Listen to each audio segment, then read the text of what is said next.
ఒకసారి కాంగ్రెస్ పార్టీ గురించి తెలుసుకునేటువంటి ప్రయత్నం చేయండి. ప్రధానంగా మనం చూసుకుంటే బట్టి విక్రమార్కకి సంబంధించినటువంటి జోడో యాత్రకు సంబంధించినటువంటి షెడ్యూల్ విడుదలైనట్టుగా తెలుస్తోంది. దాంతో పాటుగా ఈ నెల 16 నుంచి దాదాపు జూన్ 15 వరకు కూడా పాదయాత్ర చేపట్టనున్నట్టుగా తెలుస్తోంది. దీనికి సంబంధించిన పూర్తి డీటెయిల్స్ అందించేందుకు మా ప్రతినిధి హరీష్ అందుబాటులో ఉన్నారు. హరీష్.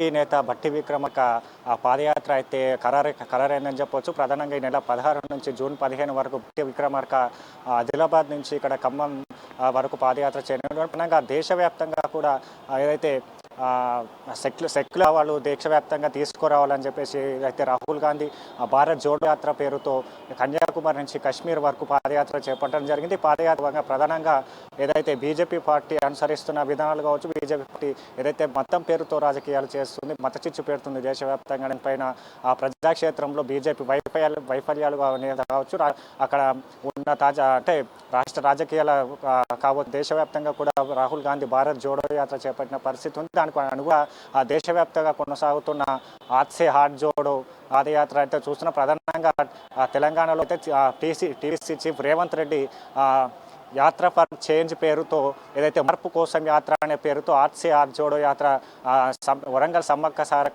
సారలమ్మ వేదిక కూడా యాత్ర ప్రారంభించారు. ఇప్పటికే 25 రోజులు పూర్తి చేసుకొని ఈరోజు జగిత్యాల జిల్లాలోకి రేవంత్ రెడ్డి పాదయాత్ర అడుగుపెట్టిన సందర్భం కనిపించింది. ప్రధానంగా ఏఐసిసి అమలు కార్యక్రమ అమలు కమిటీ చైర్మన్ మహేశ్వర్ రెడ్డి కావచ్చు, భట్టి విక్రమార్క ఈ నెల 3వ తేదీన కాంగ్రెస్ తెలంగాణ పోరుయాత్ర అనే పేరుతో మరో పాదయాత్రను తీసుకువచ్చారు. ఈ పాదయాత్ర ఆదిలాబాద్ నుంచి గాంధీ భవన్ హైదరాబాద్ వేదికగా కూడా ఖరారు చేయడం ప్రధానంగా ఏదైతే మొన్న 3వ తేదీన కూడా ఈ కాంగ్రెస్ పోరుయాత్ర అనే పేరుతో కూడా ఇక్కడ ఏఐసిసి అమలు కమిటీ చైర్మన్ మహేశ్వర్ రెడ్డి పాదయాత్ర కొనసాగింది. అయితే హోలీ సందర్భంగా 3 రోజుల విరామం ఇచ్చిన తర్వాత ఈ నెల 16 నుంచి కూడా యాత్రకు ప్రారంభం కానుంది. ప్రధానంగా చూడవచ్చు, అయితే ఏఐసిసి ఇన్ఛార్జ్ మాణిక్రావు ఠాక్రే తెలంగాణ పర్యటనలో భాగంగా 2 రోజుల పాటు తెలంగాణలో రేవంత్ రెడ్డి రాజశే ఆర్ జోడో యాత్ర పాల్గొనడం జరిగింది. ప్రధానంగా ఈరోజు గాంధీ భవన్ వేదికగా జరిగిన కూడా ఆ కార్యక్రమాల్లో ఠాక్రే గాంధీ భవన్కి వచ్చారు. గాంధీ భవన్లో వచ్చిన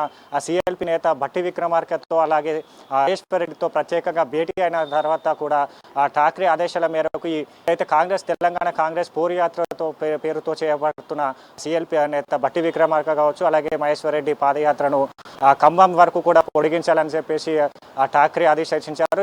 ఆదేశాలకు అనుగుణంగా ఈ నెల 3వ తేదీన ప్రారంభమైన తెలంగాణ పోరుయాత్ర అక్కడ బోధ్ వరకు బైన్సా నుంచి వరకు కొనసాగింది.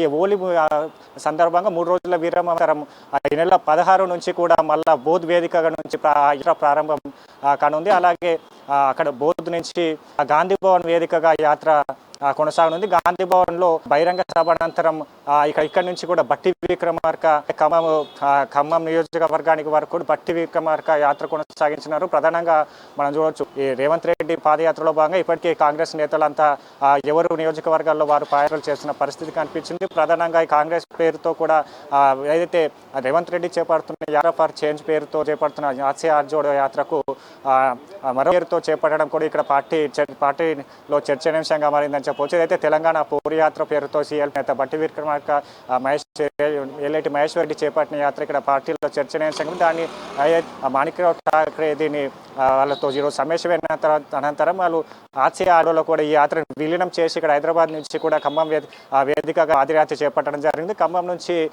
అంటే గాంధీ భవన్ నుంచి ఖమ్మం వరకు కూడా ఈ యాత్ర కొనసాగింది. ఖమ్మంలో అంటే యాత్ర కొనసాగే కేంద్రాల్లో కూడా ఇప్పటికే అక్కడ స్థానిక నేతలు కావచ్చు అందరితో సమావేశాలు జరిపి యాత్రను విజయవంతం చేయాలని చెప్పేసి కూడా ఏఐసిసి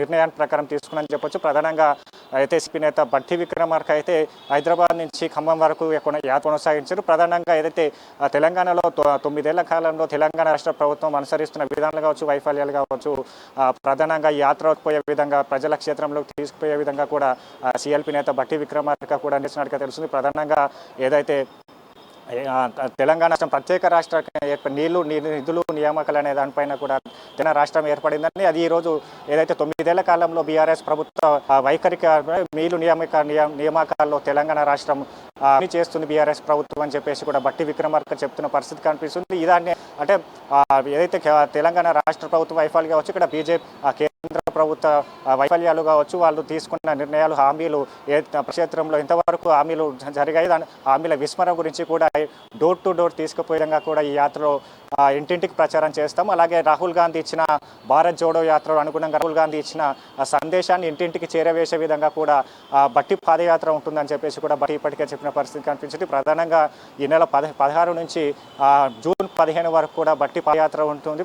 ప్రధానంగా అంటే కాంగ్రెస్ పార్టీ అంటే వచ్చే ఎన్నికల్లో కాంగ్రెస్ పార్టీ ఏ విధంగా వెళ్ళాలి, ఆ కాంగ్రెస్ పార్టీకి గెలిస్తే ఎలాంటి హామీలు ఇస్తుంది, కాంగ్రెస్ పార్టీకి ఇప్పటికే బీఆర్ఎస్ పార్టీ ఇచ్చిన హామీల వైఫల్యాలు ఏంటిది, ఆ కాంగ్రెస్ పార్టీ గెలిస్తే ప్రజలకు ఏ విధంగా సాయం చేస్తుంది, ఏ విధంగా కాంగ్రెస్ పార్టీని ముందుకు తీసుకోవాలి, దానిపైన కూడా ఇంటింటికి డోర్ టు డోర్ వెళ్ళి కూడా వీళ్ళు తెలియజెప్పడం జరుగుతుంది. ప్రధానంగా వచ్చే ఎన్నికల టార్గెట్గా కూడా ఈ పాదయాత్రలు కొనసాగుతున్నా చెప్పొచ్చు. ప్రధానంగా మొన్నటి వరకు అయితే పూర్వ తెలంగాణ యాత్ర పేరుతో ఈ పాదయాత్రలు కొనసాగింది. నెల 16 నుంచి ఆర్సీ ఆర్జోల్లో ఈ యాత్రను విలీనం చేసి ప్రధానంగా అంటే కాంగ్రెస్ అధినాయకత్వం కావచ్చు, సీనియర్ అంతా అన్ని నియోజకవర్గాల్లో ఆర్సీ ఆర్జోడో యాత్ర కొనసాగుతున్నట్టుగా చెప్పింది. ఈ యాత్రలో ఇప్పటికే ఏఐసీసీ నుంచి కూడా నేతలను తీసుకురానున్నట్టు వాటి కూడా ఏఐసీసీ కార్యాచరణ ప్రకటిస్తున్నట్టుగా బట్టి విక్రమార్క చెప్పారు. ప్రధానంగా ఏదైతే 91 రోజుల పాటు కొనసాగే యాత్రలో బట్టితో పాటు మిగతా సీనియర్ నేతలు కూడా పాల్గొనే పరిస్థితి కనిపిస్తుంది.